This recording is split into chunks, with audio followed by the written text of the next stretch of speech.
Good morning, everyone. We're so happy that you could join us for our webinar on remote working, pants optional. I'm Maria Sims. I'm the president of Big Fork Technologies. And today on our panel, I am so happy to be joined by Christine Jones, our CEO, and Tanya Avila, our general counsel. We are all three attorneys who've had tremendous experience working remotely. We are 100% remote workforce for Big Fork Tech.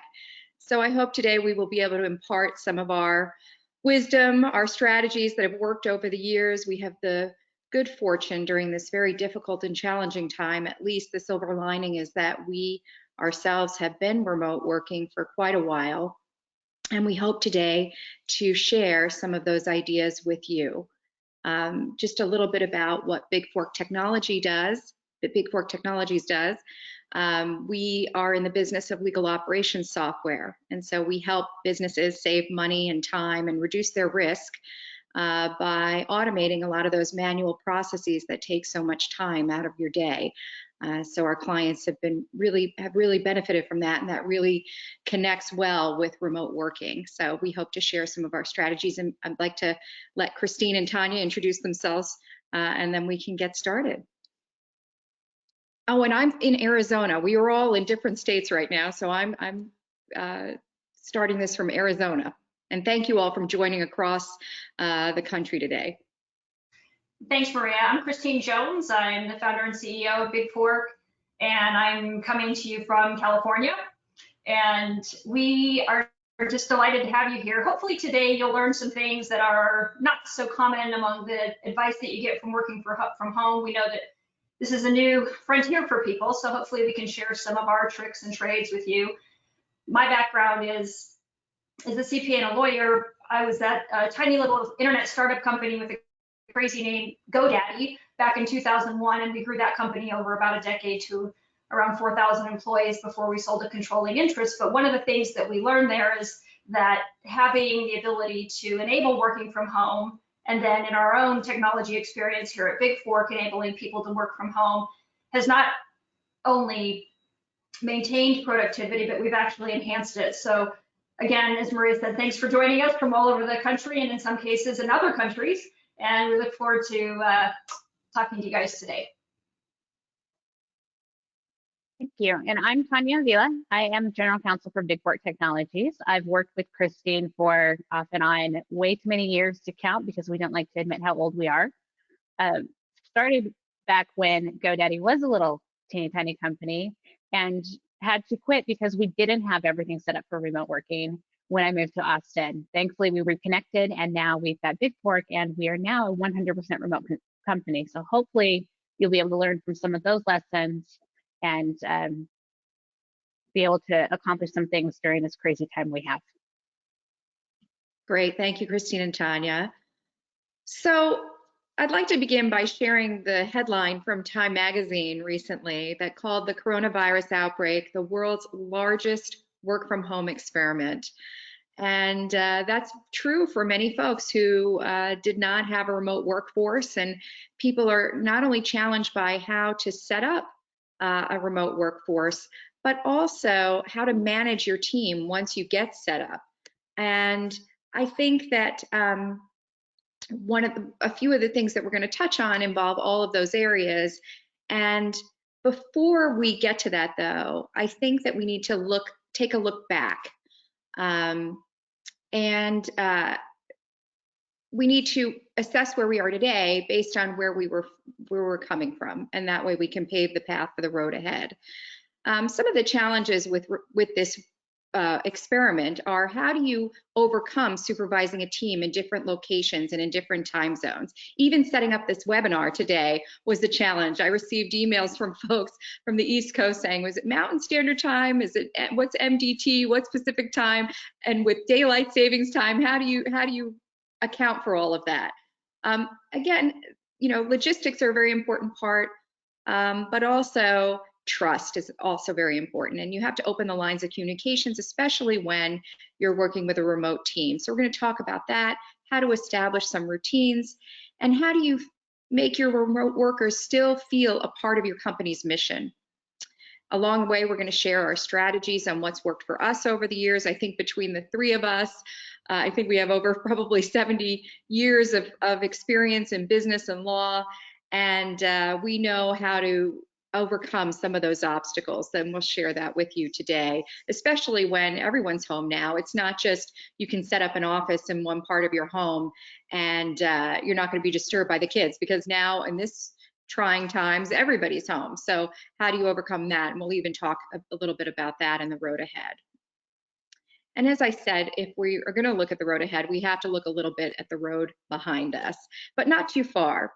So here you can see between 2015 and 2017, big companies like Apple and Yahoo, they were all pulling back on their remote workforce.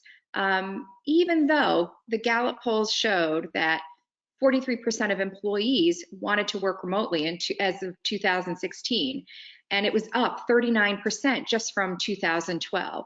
So I started to ask myself, why were they pulling back in having remote workforce, since it seemed that so many people wanted it, especially with millennials and the like. Why would they be pulling back? So I thought Christine might share some of her thoughts on why big companies were pumping the brakes on this. Yeah, it seems hard to imagine, actually, as we sit here in 2020 amid COVID-19 stay-at-home orders, that anybody would have ever pulled back. But in fact, that did happen. And some of the big companies at that time struggled with a couple of things. One was really being competitive and innovative without being in contact with their employees. And then another was just sort of this lack of trust of younger employees and discipline. And so we actually did see, as Maria says here, some of those big companies actually start to pull back their work from home policies. And really, we'll talk more about trust and more engagement, but that, in retrospect, now looking back, as I sit here today, strikes me as some of the reasons why leadership actually resisted this notion as few as 3 and 4 years ago. Exactly. So it really does come down to that trust, Christine, wouldn't you say? Yeah, I mean, I think the interaction that people in our generation and a generation above are used to, the meetings in the hallways, the popping into the offices, is a real comfort factor. If you have an open workspace and there are a bunch of cubicles and you can see people engaging with each other, it's much easier to trust what they're doing. And also, it just takes a lot more work when you're not connecting face-to-face with people to make sure that they're doing that. Yes, and it definitely has an impact on the quality and enthusiasm of your workforce. Millennials and working mothers have come to expect that kind of flexible style of arrangement and a certain amount of remote working. So whether we like it or not, it's here to stay. And I think what's interesting, and we'll talk about a little bit today, is perhaps those companies, and whether you agree or not, let me know, perhaps those companies didn't leverage technology enough to have that connectivity that's so important for the teamwork and trust. Yeah, definitely the technology piece, and we're going to talk a little bit about that in the coming slides here, but definitely the technology piece was not perfected, and people just hadn't been enabled with equipment, software, all of the things that they needed to be productive from being at home. And so it's easy as a leader to lack the trust that comes with seeing people face to face, knowing they're clocking in at 8 and being there until 5, all of those things that go with the comfort level of actually being able to see real humans. But the technology, and we've experienced this here at Big Fork over the last 2.5 years, the technology that keeps us both connected and efficient in tracking our work has been hugely life-changing. And now we have such a great opportunity, because whatever best practices we discover through trial and error in this great experiment are really going to become the best practices going forward. And so with that, why don't we dive right in? And we'll just start with how to set it up. And I think the key here is really you have to do your due diligence as a manager. how are you going to, anybody can work from home. The question is it going to be impactful work that moves your organization forward and efficient and successful? So I think the first thing that is on everyone's mind is, do you have to treat remote workers any differently, or should you treat remote workers any differently than your office workers? What would you say to that, Christine, in your experience? Well, the short answer is no. They're still just people. They're still just humans. They just happen to be sitting in a different seat doing their work. And I think one thing, Maria, I would emphasize here, and we've found this out the hard way, is it's important not to overthink the work from home versus the work at the office distinction, because in the end, you want them to do the same thing with the same level of efficiency, with the same kind of timelines and deadlines. And so not getting too stressed about it and not overthinking it and over managing it and over engineering it is really critical, particularly because people are having to go to work from home almost on an instant basis right now. Just remember, those are the same people that you worked with before. They're doing the same job, and it's going to be okay. Exactly. But there is definitely a difference in how it may not be a difference in how you treat them, but from a manager's perspective, there may be a difference in how you manage them so they don't feel siloed off from the day-to-day operations. Would you agree with that? Absolutely. Again, short answer here, yes. They are still people. They all are still doing their same jobs, but it's super important for managers and the company leadership to be very intentional and very affirmative about continuing to engage with people, having a set of schedules and a set of tools that enable that interaction. And one of the things we do here is these sorts of meetings, even though Maria's in Arizona and Tanya's in Texas and I'm in California and we have people all over the place, still making sure that we enable the connection and be very affirmative about it has been critical to our success. Because the minute you stop engaging with your employees, the minute they start thinking that they're not either part of the team, what they're doing doesn't matter, it's very easy for them to sort of fall off. And we like to say, start going to the refrigerator in 5 minutes. Well, everybody needs the refrigerator once in a while. I saw, Arnold Schwarzenegger has a very entertaining Twitter feed. I know you've been following, Christine, during the COVID outbreak. And I watched one where at the end he said, "Put that cookie down." So we want to make sure our teams stay healthy as well. Can say that. But I think one of the best ways to be successful, and the jumping off point for me whenever I'm dealing with a remote team member, is I really want to do my due diligence and find out what atmosphere helps them to be the most productive. And while we can't please everyone, we want to make sure that, for example, if you have a team member that really prefers to give a report at the end of the day after they've had a chance to be more productive rather than at the start of the day, you may want to factor that in. In other words, you really want to set people up for success rather than failure, so that you can make sure that the whole team is working toward the mission of your company. Would you agree with that, Tanya? Yeah, and I think that the work style, what you expect of them, and making sure that you have your clear expectations really does help. And setting up their environment in a way that allows them to be productive, knowing that everyone's working from now a different environment. We're not all in the same little cubicles or offices that come in a standard cookie cutter shape. So building the right tools and making sure everyone has access to everything they need is critical. Well, Tanya, you've been an excellent point person on building that remote force from a logistics standpoint. So what we have here right now is a list that you don't have to use all of these things. These are just some things that we know have been effective for our organization, and we wanted to get you thinking about some of these things. And Tanya, perhaps you can go through them and just explain how the value of them and some of the considerations people should think about from a logistics standpoint when guiding their team at the home office. Yeah, absolutely. So every person within the organization is going to have a different level of comfort with technology. And when you're trying to set people up as at-home workers or work from home, you need to make sure that you've set them up for success with their level of expectation in their environment and their ability to manage technology. Obviously, having proper laptops is helpful, but the difference in laptops is quite varied. So some Your programmers are going to need a laptop and a monitor.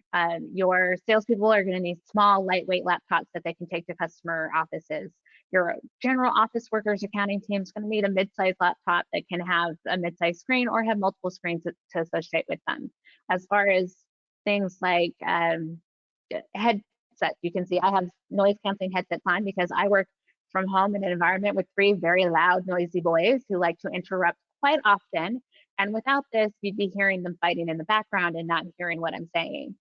Christine's noisiest person who ever interrupts is her cat, Sheriff, who is always a welcome member of the team and is never noisy. So she doesn't need the same type of technology that I do. So thinking of those sort of variations within your team while you're thinking of the technology is helpful. When you're setting them up individually, remind them about the policies and procedures you have in the office, carry over to your home office as well.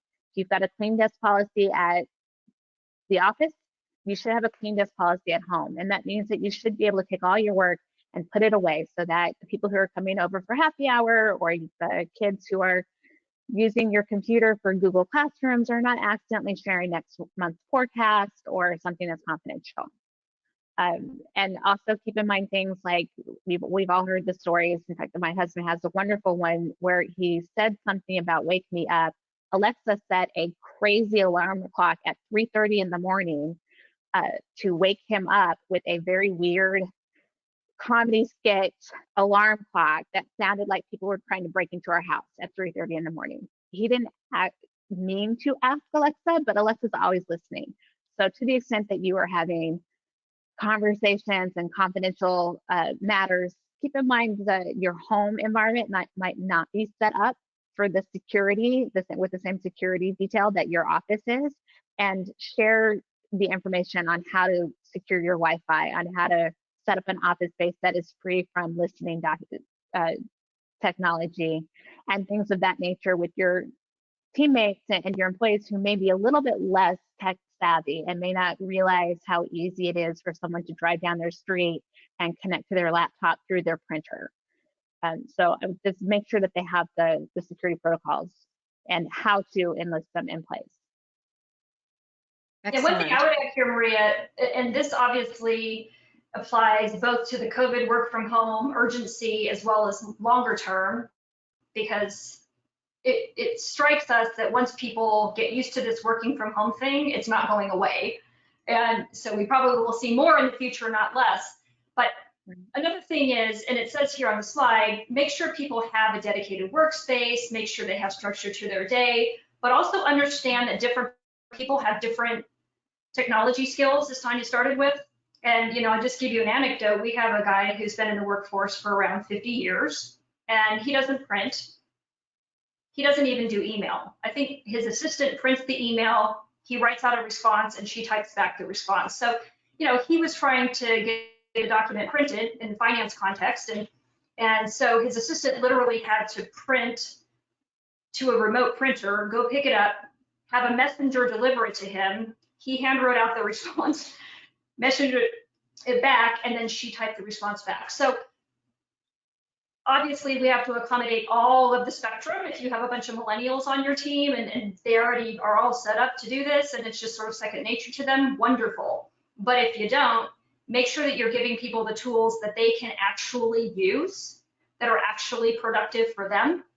And obviously, as Tanya likes to say, all of the accommodations that apply in the offline context still apply in the online context. So if you have a person who has a disability that needs to be accommodated, you still have to do that. If you have people who are in a protected class that need to be protected, you still have to do that. All of those things still matter. And sometimes it takes a little bit of an additional effort, as it did with this gentleman with the printer, to accommodate that. But we can still make sure that he continues to be productive, even in this environment, when we know what his limitation is and we can help him overcome it.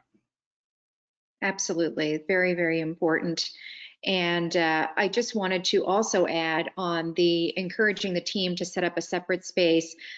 not only important for your family's sanity, but also important for keeping within the bounds of professionalism. I have a little anecdote of a story where a company was trying to sell Big Fork Tech a product, and they gave us we did a video conference where their technology person was on there to describe the product, and it was a good product, but I could see his entire tequila collection right behind him in the, well, you know, it might be a plus for some people, but it looked a little messy. If it were a little more organized, it would have been more acceptable. But just keep in mind when you're talking to your team members to keep professional when they have to do video conferencing, which is now going to be the norm, as you said, Christine. So now that we have a handle on some of the technology that we're going to need, let's take a look at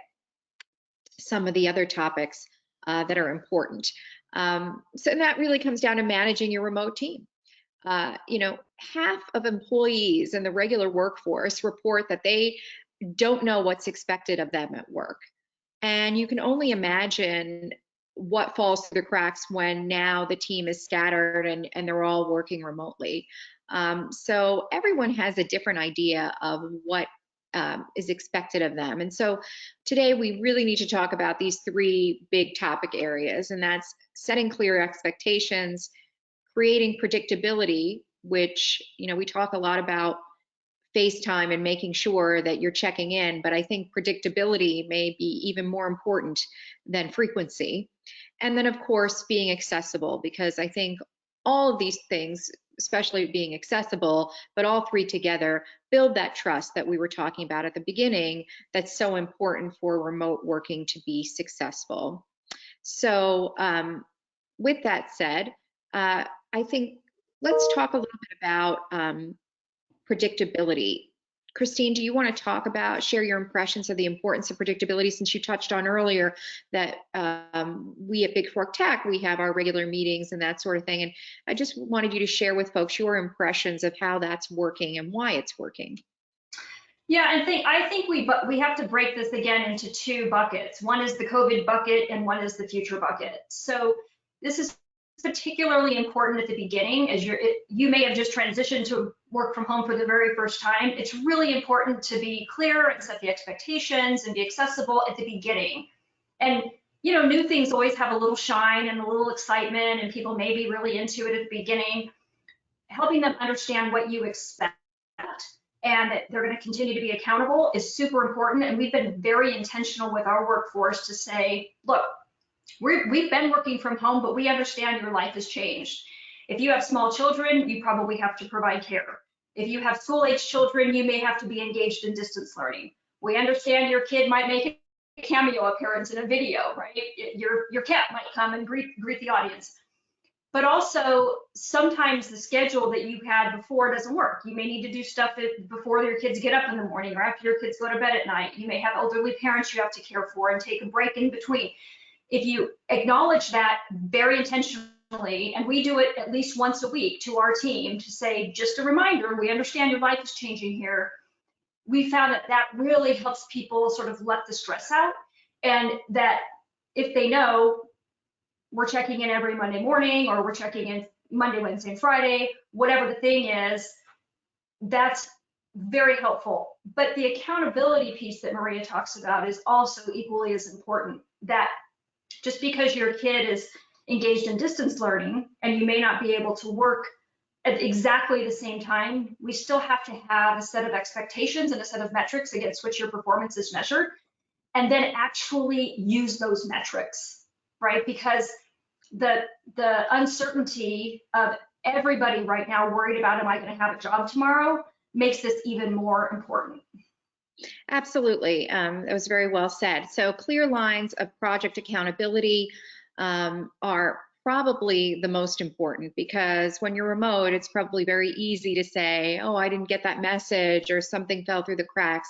So the more due diligence you can do at the beginning as a manager and be proactive about setting those clear lines of accountability, the more success you'll see.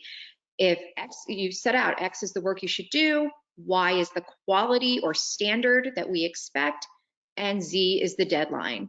So not really different from how you should be running the office when everybody's actually physically in the office, but maybe being a little more proactive in terms of setting those out, laying those out for people. I would recommend putting it in writing. And in fact, one of the attachments we have here that you'll see from the GoToWebinar, you'll see you have some links, attachments that we've given to you for materials for you to look over. And there's some suggested language for a remote working policy. And you could inject some of these in more general terms, obviously, in an office-wide policy for your team that would be helpful. And it's something you can point to when things do slip through the cracks, as they will sometimes, just to get everybody back on track. And one of the other things that I think is really important is to remind everybody of the company's purpose. We've got a lot of distractions right now. People have a lot of issues going on in their own families. Maybe they're dealing with sick loved ones. And absolutely, at Big Fork Tech, we make that a priority. You know, we make it very clear your family is first and foremost. And I would expect many other companies out there right now are doing the same thing.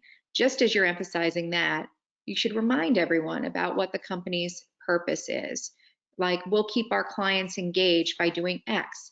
We'll maintain our standards by doing Y, and we'll fulfill our mission by doing Z. If you can outline that for folks as a reminder, that's really the most important thing, especially when you're facing challenging times, that you don't lose sight about what we're doing this for. And then again, in terms of predictability, setting monthly, quarterly, and yearly performance goals and other targets for hitting it out of the park. And one of the challenges I think people have, especially for remote working, is how do you measure that? And over the years, we've had a lot of different ways of doing that. And Christine, I know you have a great story from your GoDaddy days, and you were managing a legal team, and you had to report to Bob Parsons and the C-suite about what your performance metrics were. Why don't you share with everyone how you did that and some of the challenges and how you figured out how to overcome them?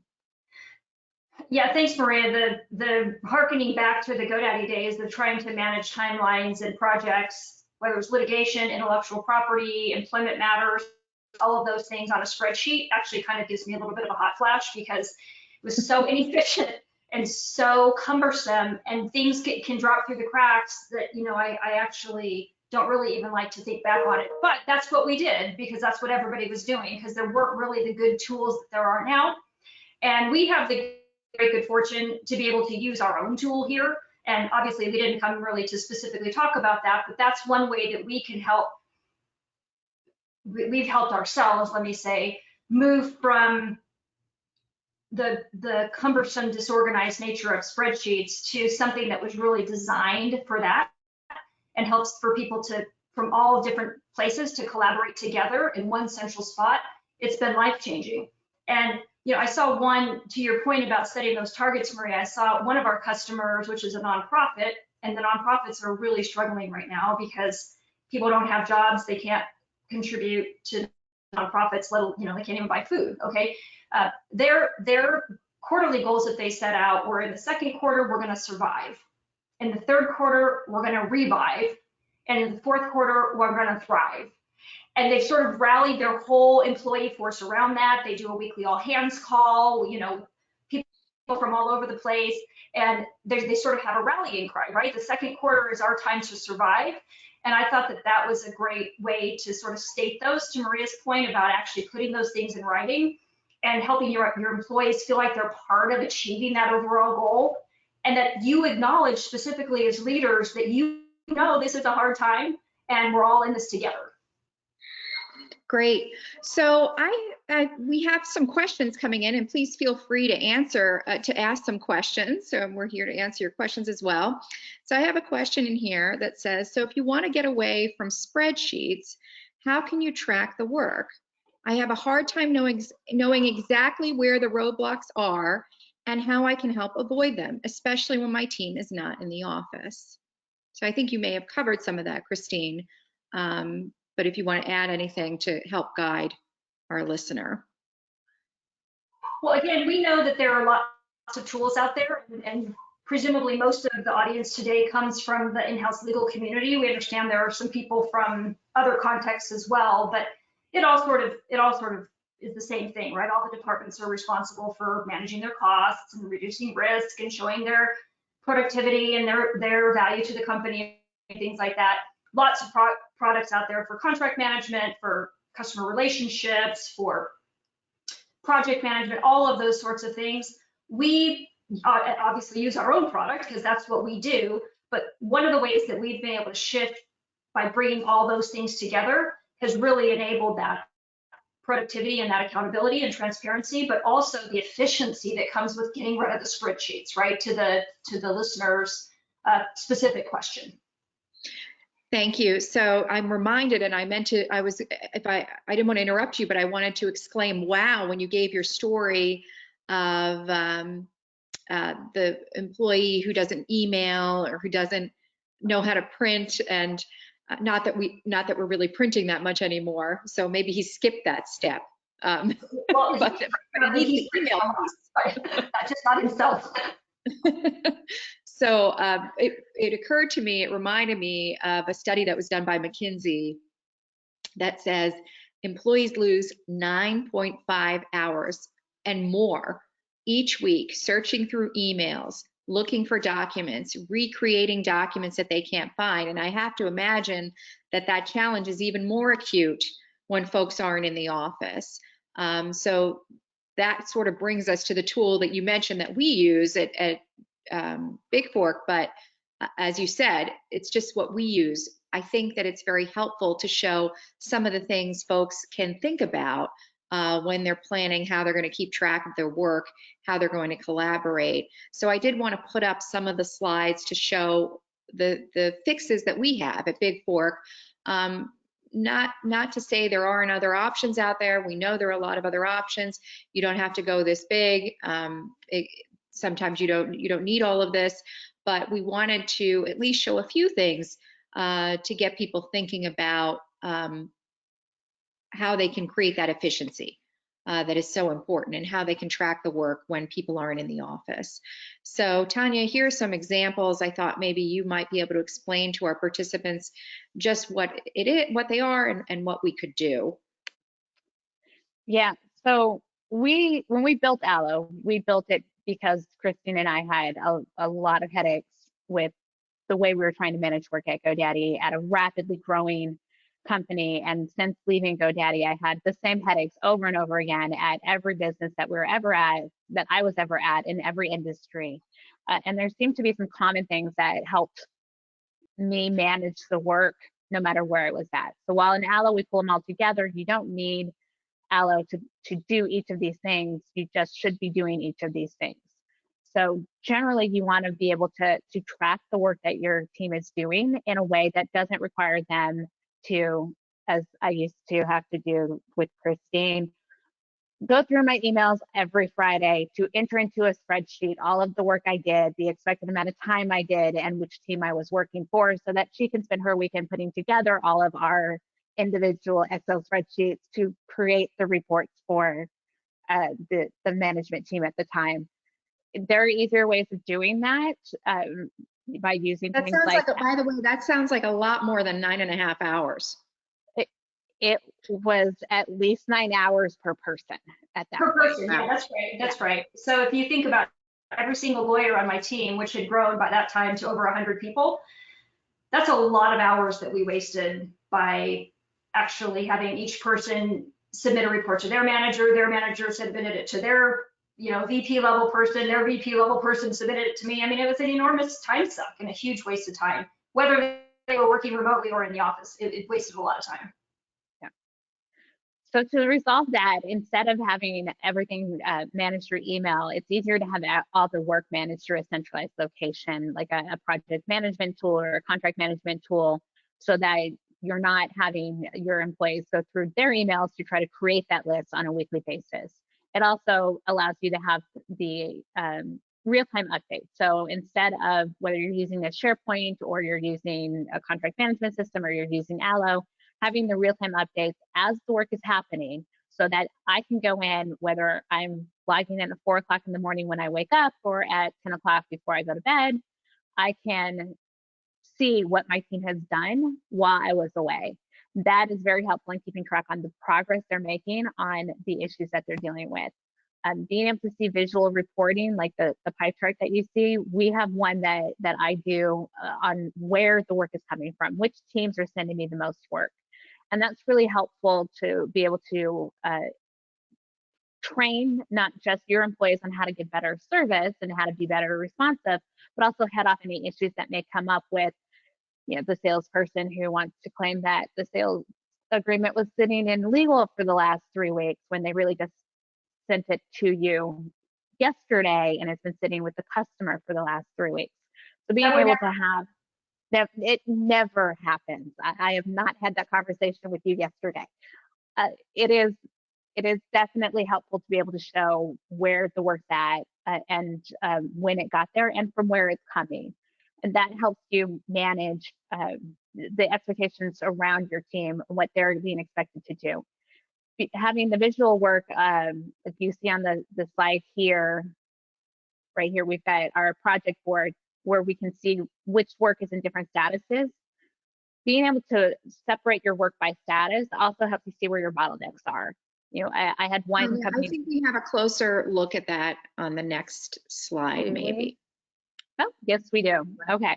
So people can see. And just by the way, I know you've referred to Allo, and I just want to make sure people understand what that is. That's the tool that we use. It's called Automated Legal Operations Environment, and that's why it's called Allo. But as I said, that's just one tool, and Tanya referred to several others that are out there that you could avail yourself of. Go ahead, Tanya. Yeah, so being able to track your work in statuses, like we do in a Kanban board view, you can do it in any other view. I started doing this 7 or 8 years ago after learning the Agile method at one of the companies I worked for, with Post-it notes on my whiteboard that would put the different items in different statuses, and I'd move them. So I had at a glance where the statuses of each issue was.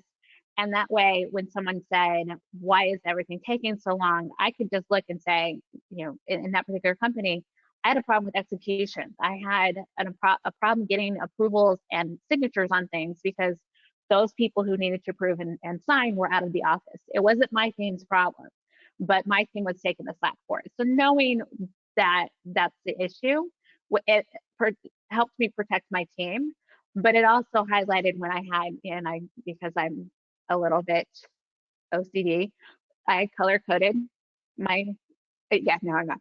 I color coded my Post-it notes per team member, and I noticed that one team member wasn't moving their statuses as quickly as everyone else. And so seeing where things are and who's moving things can help you have those conversations and find out who's struggling, and then you can have the conversation as to why they're struggling.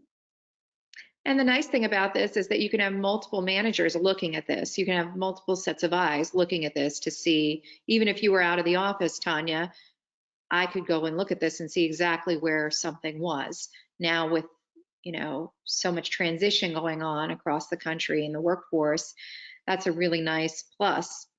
As much as I would be able to decipher your color-coded Post-it notes, this seems a little bit more self-explanatory for somebody coming in new and would having to pick up the ball for whatever reason if you were no longer there.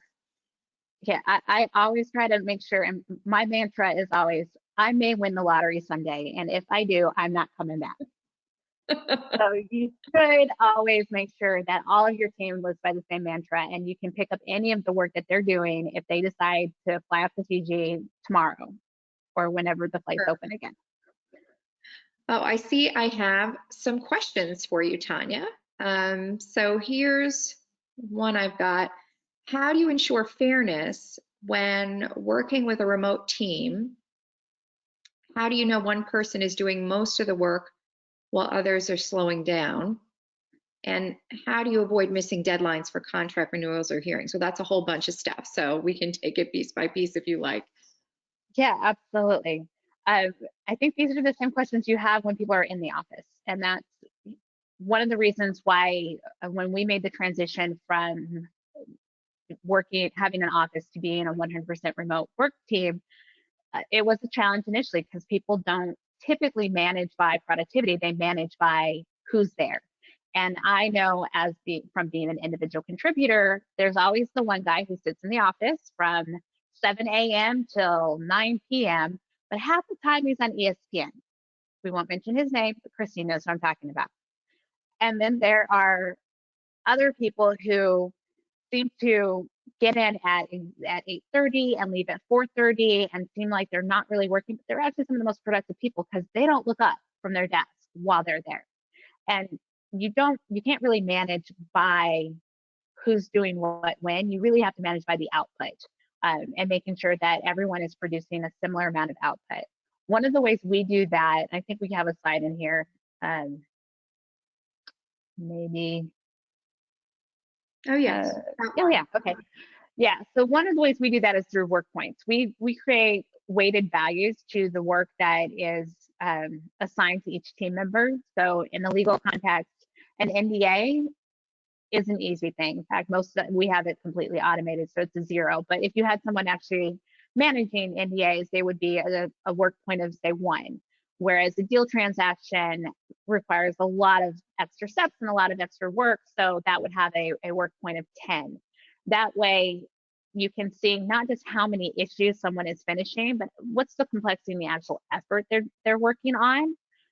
We've built our system to automatically assign new matters based off of open work points, but you can do this without the automation and without the software, just by understanding if you've got someone who's working on NDAs, there should be a certain amount of time associated with each task. So just because they have 10 open NDAs, whether that's in SharePoint, an Excel spreadsheet, or through emails, that should be done in a day versus having one deal transaction or one major litigation dispute. Those can take weeks or months. And so having the one issue versus the 10 isn't where you should measure. And at any given time, you can see if one particular person is overwhelmed versus somebody who may be sliding along a little bit. And I think they talk a lot about, when we talk about workforce capacity, we know that burnout is a very real issue.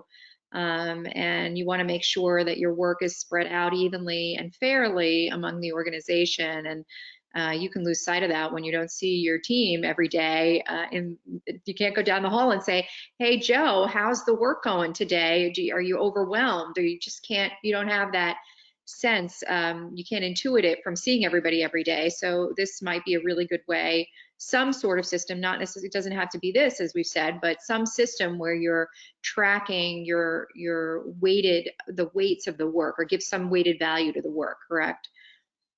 Correct. And it also gives a chance for highlighting some trends. And so making sure that you understand, that Joe's not getting he's only taking the easy assignments, or that the assignments that he is doing are not moving along that status line, allows you to have that conversation with Joe to say, what is the issue? Is it that the work hours aren't working anymore because now I'm trying to do distance learning? Or is it that I've suddenly been asked to take on new responsibilities, and while the last person said this type of contract or this type of matter wasn't that difficult, for me it really is, and so I have some training opportunities there.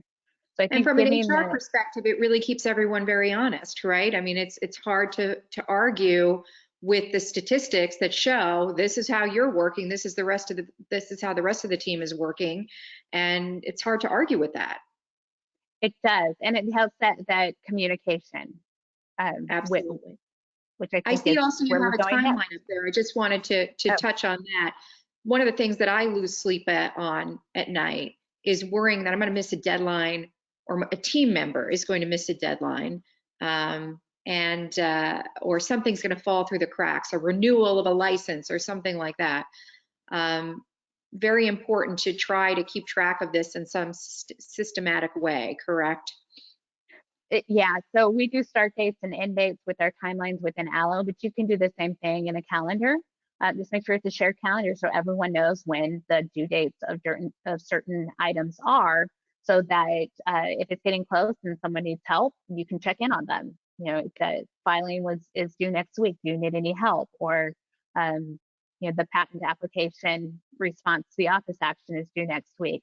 Have the inventors gotten back to you on your questions yet? Things of that nature are always easier to do if you can see in a calendar what's due and share that with the team so everyone knows what's due in that particular person's queue for the day. And set up an alert too, if needed, as frequently as you want. Yes. So moving on to communication and collaboration, we've talked about that a little bit, but this is really going to make or break a team, especially when working remotely. 86% of executives and employees blame the lack of collaboration and bad communication for team problems. So this is especially tricky when we're dealing with a remote team. So here's some ideas that I think you all should be thinking about. We talked about setting expectations. You probably want to set up a communications policy and engage with people daily in whatever multiple channels, whatever system you want to use to make sure you're touching base with your team each day in some way. You're going to want to consider how long should folks take to respond to an email. You know, for me, it's unacceptable that I would send an email to a remote team member at 9 o'clock today and not hear from them until 4 o'clock tomorrow afternoon.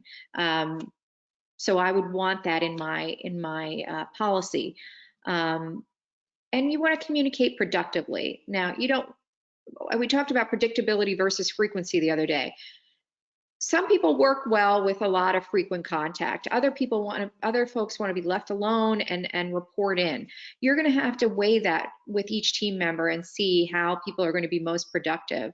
But every communication should be productive in some way, and especially when you're working remotely, people are going to need more training. They're going to need more guidance on things like the policies that you're setting.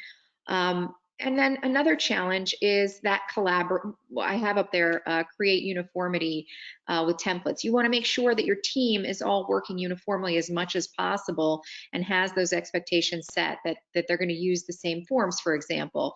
So try to use as many common documents as you can where possible so that you're not having piecemeal type of productivity.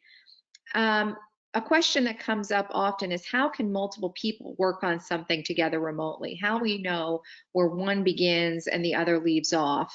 And I think the answer to that for us has been leverage technology to help you. In our case, you saw a little bit of the tool that we use, but some of the things you want to consider is having integrated email so folks can see what's going on at a particular point in the process of, let's say, negotiating a contract or any type of project that you need to see at a glance. So we've set it up so that we have integrated email. As Tanya said, if she wins the lottery and goes off and buys an island, and then we're left with 20 of her projects, how are we going to know what happened? Well, one of the really great tools at our disposal is that we can see all the email and communication with respect to a particular project at any given phase of that project. So some sort of tracking where you can see those communications, you can see those edits to documents where people can really work together on the same project and know where they stand at a particular time. Christine, did you have any comments on that? Well, I would just add on this sort of communicating productivity, I can't say the word, communicating productively issue. I would just add one nuance, and that is when you talk about people communicating differently, and say you have creative types that are doing written projects where they really need to hunker down and spend time without being distracted. They may need to be checked in with once at the beginning, once at the end. If you Slack them every 5 minutes or every 15 minutes to let them know you're thinking about them, it's very distracting, right? So just make sure that whatever your communication device is and channel is and frequency is, that it works for that particular employee. And honestly, there's no excuse not to do this well because there are just so many communicating devices. In fact, sometimes I feel like I have too many. But knowing your audience was never more true than it is right now when you're working remotely and you can't see what the people are doing when they're doing it. Great, thank you. I think on the next slide, we have a little example of, some of the things that we use, the tools we use with respect to communication, collaboration, and being able to do it remotely. Yeah, so that just shows some of the integrations that we think about and that we have, the prior one, I think. And then I wanted to, if we go back one, just to show that really quick. Yes. So, approvals anywhere, remotely. Think about how you're going to get those approvals when you're not in the office, and you may want to look into some solutions for that. Okay, and now we can go on to talking about nurturing familiarity and community. So we talked about setting expectations. We talked about predictability. We talked about frequency and policies for being responsive and for collaborating. One of the things that we always have to keep in mind through all of that is nurturing familiarity and community. Now, you remember at the beginning of our talk, I talked about how Apple and IBM back in 2016 was pumping the brakes on remote working. And as Christine said, one of the reasons for that was that they were concerned that they were losing some of that innovative spirit. Not only was there concern about workplace productivity, but a lot of that creativity and innovation that American companies are known for all over the world comes from those impromptu, what I like to call water cooler moments, and where people are really coming together and are able to share their ideas and come up with new ideas for moving your organization forward. So as a manager, you want to encourage those moments. When you're talking to people, talk about their family. Don't start the conversation by diving right into whatever project is at hand. Check in with folks, especially at this time. That is going to go a long way to building empathy and trust. I've even had folks suggest to me video links between offices where you say, for 1 hour a week, maybe we're going to have a video link that's just on to make people feel more connected. I don't know if that'll work for your organization, but that's something that you should be thinking about, how you're going to celebrate milestones in people's lives now that we're not together every day. And we all know that it's those personal details that really bind people together and solidify those virtual teams. Christine, you want to share any of your experiences with that in terms of managing our team and how you go about that? Definitely, because this was the trial and error for us starting, several years ago. But one of the things that's worked really well is to have this weekly all hands. Everybody's on video, everybody gets a chance to share. But one of the things that I've really tried to be intentional about, and I encourage other people to do this too, some teams are too big and it's too unwieldy, but what you can do, even if you can't get everybody on a Zoom call or a GoToMeeting call, you can have designated speakers, or you can have a designated topic, and actually make those topics not always about work. Maybe one week it's, what do you love about working from home during COVID-19? The next week it might be, what do you miss about work when you're working from home during COVID-19? I mean, just easy stuff, but pre-designate the speakers, particularly if you have a larger team, so that not everybody is unmuted, you don't get all that background noise, but also so that people don't feel like they're on the spot. The introverts absolutely despise being put on the spot, right? So if they can have a minute to prepare, what did you do this week is another topic. What are you the most proud about that you accomplished this week? Any of those sorts of things that get people engaged and get the community feeling like it's still together, but do it frequently. Even if you can only do it once a month as a practical matter, do it with some regularity and precede the discussants so that it feels like a very natural flow, that everybody knows they're going to get a chance to share, everybody's going to get called on. And that's one way that we've been really successful about building community. It's like an icebreaker. It's like an icebreaker. Exactly right. And one of the things that I would add to that is, when you're dealing with people remotely, be very careful of your language. Don't say anything in an email that you wouldn't say to them in person. These are all rules I tell my children that equally apply, especially in the remote workforce. Praise people, be generous with your praise when they've accomplished things. because you're not with them every day to give that support. So it's even more important to do it remotely.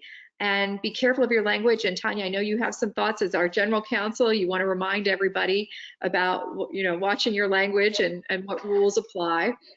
I think Christine's already mentioned it before. I am famous for reminding everyone that just because we are a remote work environment does not mean that we are eliminated from having to follow all of the discriminatory laws and practices.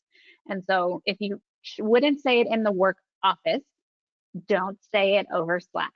Don't say it on email, and don't say it on a video call. So hopefully this audience is pretty clear on that, but sometimes you may need to remind your employees of that as well, because it can get very relaxed when you're working from home in your pajamas or pants optional, whatever you happen to be working in, and your method of communication is generally verbal. It's Slack or Google Hangouts or what's Microsoft Teams, whatever the version of internet messaging that you're using, can get really casual really fast. And I know my husband and I are constantly arguing over the things that he says on his work Slack versus what I allow to be on our work Slack.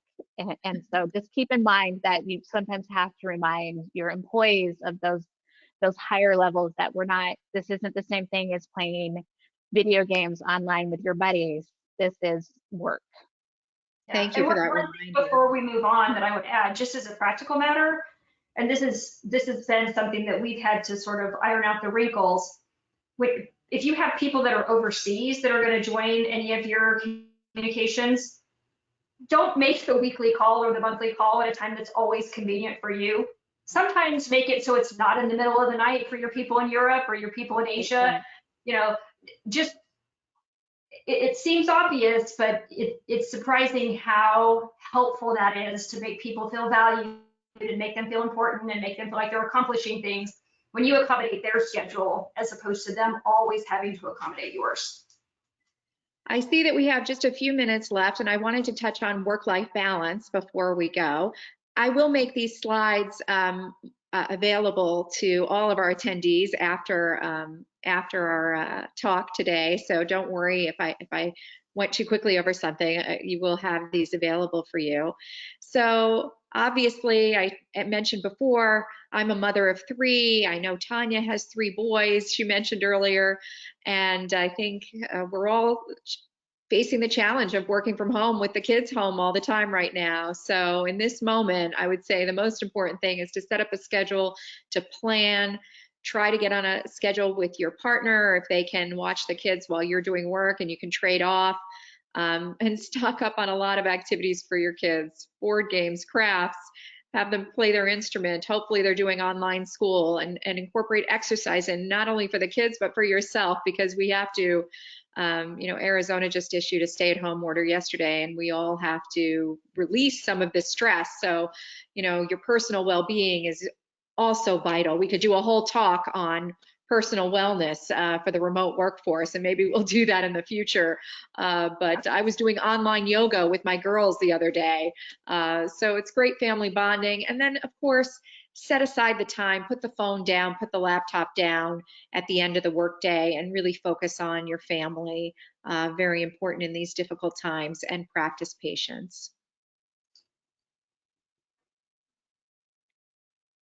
Here's a list of the do's and don'ts we went over that you'll have access to when the webinar is over. Just highlighting a few things: reserving that water cooler time, making sure you give praise when praise is due, and I have don't worry about constant in-person meetings, and I'd say don't worry too much. We will get through this. That would be another don't I would add there. And the road ahead is the new normal. As Christine said, I don't think that things are going to go back to the old ways. Now, whether we like it or not, remote working is a part of our workplace character, and COVID-19, we will get through this and it will be over, but remote working is here to stay. And so that's why your due diligence is really important. I hope we've been able to impart some great information for you as you're mapping out how you want your remote team to work together, how you want it to look. And of course, if you have any questions, here's our trusty switchboard operator. We've certainly come a long way from that way of communicating. And if you have any questions for us or comments, you can contact us. I put our company email up there, also my personal email and my personal cell phone. I'm happy to talk to you about some more ideas or answer any of your questions. I hope you found our pants optional seminar and remote working today very helpful to you. And I know Christine and Tanya joined me in thanking you for your time today, and we hope to see you again. And we'll leave it to you to guess whether we have on pants or not. Thanks, everybody. Take care and stay healthy. Take care of your families and yourselves. See you next time.